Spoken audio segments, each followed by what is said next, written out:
7% SC का reservation था, उसमें उन्हें 1% उन्हें आरक्षण दिया। एससी का आरक्षण था 15.5%, उन्होंने सिर्फ 3% आरक्षण दिया। और ओबीसी का 70% ओबीसी का समाज का था, उन्होंने उसके अंदर ओनली 2% दिया। अब पूरे कार्यपालिका, न्यायपालिका और मीडिया के अंदर और नौकरशाही में बड़े जिस तरह से इन्होंने ब्राह्मण बैठे हुए, हमें इसका निषेध करता है और ब्राह्मण के विरोध में आंदोलन करना। जिस तरह से इन्होंने वर्गीकरण करा, क्या उसका सरकार के पास कोई आंकड़ा है? इसलिए ऑडिट करो, किस तरह से, किस वजह से, किस तरह से इन्होंने इसका वर्गीकरण करेंगे? कोई मनवादी उठ जाता है।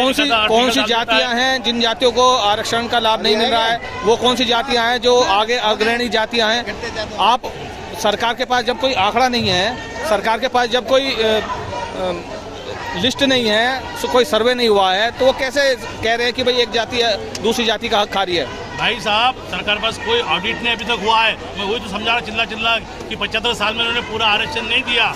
ओनली एससी को दिया उसने 2.3%, एसटी को दिया 1.3%, ओबीसी को दिया 1.1%। और वो भी पूरा नहीं हुआ? वो पूरा नहीं हुआ। 15% आरक्षण का और 1% का होता है। ऑडिट करो, हम ऑडिट की मांग कर रहे हैं। पूरे भारत के अंदर एससी एसटी ओबीसी समाज को आपने आरक्षण दिया, उसके ऑडिट करो। ऑडिट में अगर पाए जाएंगे तो हम खुद के आरक्षण जोड़ देंगे। लेकिन जाति व्यवस्था पहले मुक्त करो, जातियों को मुक्त करो, जाति व्यवस्था जात पात बंद करो, तो हम आरक्षण खुद छोड़ेंगे। आप जातिगत जनगणना के पक्ष में हैं या विपक्ष में हैं? जातिगणना होना चाहिए, जिसकी संख्या ज्यादा है उसका हिस्सेदारी ज्यादा होना चाहिए। हमें आरक्षण बिकने चाहिए, हमें हिस्सेदारी चाहिए। ये हम यहाँ से पूरे भारतवासियों को इतला करते हैं। अभी आप एससी एसटी ओबीसी के जातियों का क्या प्रतिशत देखते हैं? कितना प्रतिशत है? बता रहा मैं आपको कि 2008 में जो सर्वे हुआ था, वो 2008 के सर्वे अभी तक ओपन नहीं करा गया। 2011 में जिस तरह से आरक्षण दिया गया था वो 27% और 15% है। 27% बाद मिला, 22.5% है।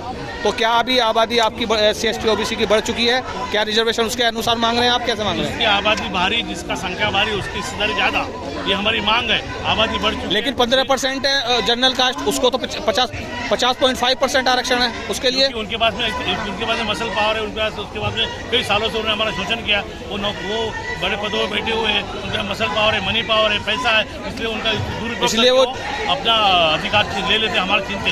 ओबीसी का अधिकार उन्होंने छीना, एससी का अधिकार उन्होंने छीना, एसटी का अधिकार उन्होंने छीना।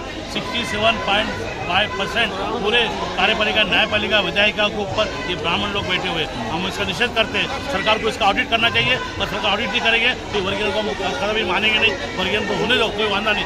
इस जाति को आरक्षण मिलना चाहिए, लेकिन उनको पहला संविधान लागू करो। संविधान लागू नहीं कर रहे, पहली वर्गीकरण की बात कर रहे हैं, तो ये झूठा है, ये फरेब है, ये गरीबों के साथ, शोषकों के साथ में ये धोखाधड़ी है। मैं इसका निषेध करता हूँ। आप कहाँ से